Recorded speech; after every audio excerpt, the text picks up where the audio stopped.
महाराष्ट्राच्या राजकारणात पुन्हा एकदा मोठा ट्विस्ट पाहायला मिळतोय आणि यावेळी केंद्रस्थानी आहेत उद्धव ठाकरे. विधान परिषद निवडणुकीचा बिगुल वाजलाय. आकडे मांडले जात आहेत, रणनीती आखल्या जात आहेत, पण या सगळ्या गदारोळात एक चर्चा सगळ्यांचं लक्ष वेधून घेते. उद्धव ठाकरे विधान परिषद निवडणुकीतून माघार घेणार का? आणि जर हे खरं असेल तर हा फक्त एक निर्णय नाही, तर ती एक मोठी राजकीय चाल आहे की दबावाखाली घेतलेला निर्णय. विधान परिषदेच्या 9 जागांसाठी निवडणूक जाहीर झाली आहे आणि या 9 जागा निवडणार आहेत विधानसभेचे सदस्य. म्हणजे संपूर्ण खेळ हा आमदारांच्या संख्याबळावर ठरणार आहे. इथे भावना नाहीत, इथे फक्त आकड्यांचा खेळ आहे. आणि त्या आकड्यांमध्ये सध्या वरचष्मा दिसतोय महायुतीचा. देवेंद्र फडणवीस यांच्या नेतृत्वाखालील भाजप, एकनाथ शिंदे यांचा गट आणि अजित पवार यांची राष्ट्रवादी, या सगळ्यांचं मिळून संख्याबळ इतकं मजबूत आहे की साधारण गणित सांगतं, भाजपच्या पारड्यात 5 जागा, शिंदे गटाकडे 2, अजित पवार गटाला 1 आणि महाविकास आघाडीला केवळ 1 जागा मिळण्याची शक्यता आहे. म्हणजेच ही निवड जरी मर्यादित जागांची असली तरी प्रतिष्ठेची लढाई प्रचंड मोठी आहे. आणि अशा परिस्थितीत एक गोष्ट सगळ्यांना आश्चर्यचकित करते, ती म्हणजे उद्धव ठाकरे स्वतः या निवडणुकीत उतरायला फारसे इच्छुक नाहीयेत. परिस्थिती अनुकूल असताना, साथ मिळत असताना आणि स्वतःचा प्रभाव अजूनही कायम असताना ठाकरे मागे का राहतायत? याचं पहिलं कारण म्हणजे रणनीती. कारण राजकारणात प्रत्येक लढाई स्वतः लढायचीच असते असं नाही. कधी कधी योग्य वेळी मागे राहणं हेच पुढच्या मोठ्या विजयाचं पाऊल असतं. सध्या उद्धव ठाकरे रस्त्यावरच्या राजकारणात सक्रिय आहेत. सभा, दौरे, जनतेशी थेट संपर्क हा त्यांच्या सध्याचा फोकस आहे. विधान परिषद म्हणजे सभागृहातील राजकारण आणि कदाचित ठाकरे सध्या मैदान सोडून सभागृहात मर्यादित राहायला तयार नाहीत. दुसरं कारण संख्याबळ असलं तरी त्यात अनिश्चितता आहे. कारण राष्ट्रवादी काँग्रेसमध्ये झालेली फूट आता कायमची ठरली आहे. शरद पवार आणि अजित पवार यांचे मार्ग आता वेगळे झालेत. दोन्ही गट एकत्र येणार नाहीत हे स्पष्ट आहे आणि याचा थेट परिणाम मतांवर होणार आहे. मतांचं विभाजन म्हणजेच धोका आणि कदाचित हा धोका लक्षात घेऊन ठाकरे स्वतः मैदानात उतरण्यापासून दूर राहत आहेत. तिसरं आणि अत्यंत महत्त्वाचं कारण म्हणजे राजकीय समीकरण. कारण अलीकडेच राज्यसभेच्या निवडणुकीत शरद पवार यांना पाठिंबा देताना उद्धव ठाकरे यांनी स्वतःच्या कोट्यातील जागा दिली होती आणि त्यानंतर राष्ट्रवादी शरद पवार गटाचा पाठिंबा ठाकरेंसोबत भक्कमपणे उभा आहे.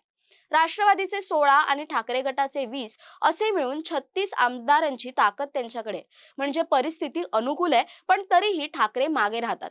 कारण इथेच त्यांची खरी रणनीती दिसते. जर त्यांनी स्वतः निवडणूक लढवली आणि काही अनपेक्षित घडलं तर तो थेट त्यांच्या प्रतिमेवर परिणाम करू शकतो.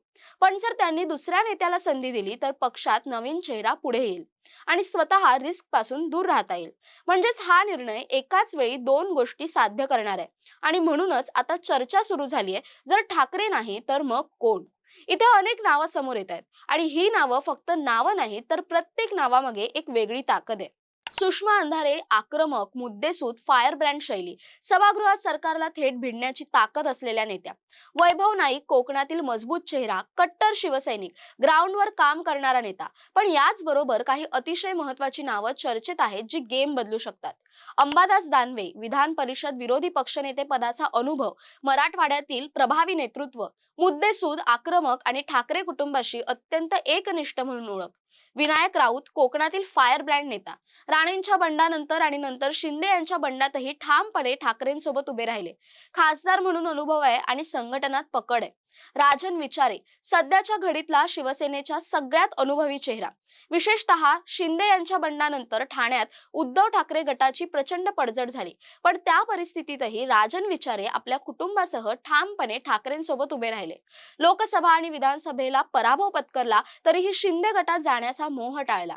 ही त्यांची निष्ठा, त्यांची सगळ्यात मोठी ताकद आहे. म्हणजे स्पष्ट आहे, उद्धव ठाकरे यांच्याकडे पर्यायांची कमतरता नाही, उलट ते पर्यायांवर खेळतायत. आणि इथेच हा खेळ अजून रंजक बनतो. कारण ही फक्त एक विधान परिषद निवडणूक नाही, ही पुढच्या मोठ्या राजकीय लढाईची तयारी आहे. 2029च्या विधानसभा निवडणुकीचा पाया इथेच रचला जातोय आणि म्हणूनच प्रत्येक पक्ष ही निवडणूक अत्यंत गंभीरपणे घेत आहे. दुसऱ्या बाजूला महायुती पूर्ण ताकदीने मैदानात उतरली आहे. देवेंद्र फडणवीस यांचं अचूक गणित, एकनाथ शिंदे यांचा संघटनात्मक विस्तार आणि अजित पवार यांचा स्वतंत्र प्रभाव, हे सगळं मिळून एक मजबूत राजकीय मशीन तयार झालंय. आणि त्या मशीन समोर उभं राहणं म्हणजे सोपी गोष्ट नाही. तर दुसऱ्या बाजूला महाविकास आघाडी अजूनही अंतर्गत समन्वयाच्या प्रश्नांमध्ये अडकलेली दिसते. काँग्रेसचा वेगळा अजेंडा, राष्ट्रवादीची वेगळी भूमिका आणि ठाकरे गटाची स्वतंत्र लढाई. अशा परिस्थितीत उद्धव ठाकरे यांनी स्वतः मागे राहून टीमला पुढे करण्याचा निर्णय घेतला असेल तर तो फक्त माघार नाही, तर एक मोठी रणनीती आहे. कारण राजकारणात कधी कधी जो मागे राहतो तोच पुढची चाल ठरवतो. आणि कदाचित सध्या उद्धव ठाकरे नेमकं तेच करतायत. आता सगळ्यांची नजर एकाच गोष्टीवर आहे. अंतिम क्षणी ठाकरे स्वतः मैदानात उतरतात का, की एखाद्या नव्या चेहऱ्याला पुढे करून मोठा राजकीय सरप्राईज देतात? कारण जर दुसरा पर्याय घडला तर हा फक्त उमेदवारीचा निर्णय नसेल, तर हा पूर्ण गेम बदलणारा टर्निंग पॉइंट ठरेल. आणि म्हणूनच ही निवडणूक जरी 9 जागांची असली तरी तिचा परिणाम खूप मोठा असणार आहे. कारण इथे ठरणार आहे कोण किती मजबूत, कोण किती तयार आणि पुढच्या लढाईसाठी कोण किती सज्ज येते. महाराष्ट्राचं राजकारण आता पुन्हा एकदा तापलंय आणि या खेळातील प्रत्येक चाल खूप काही सांगून जाणार आहे. दरम्यान तुम्हाला या सर्वाबद्दल काय वाटतं? तुमची मतं कमेंट करून नक्की कळवा. तसेच अशा नवनवीन व्हिडिओसाठी टाइम महाराष्ट्राला सबस्क्राईब करा. धन्यवाद.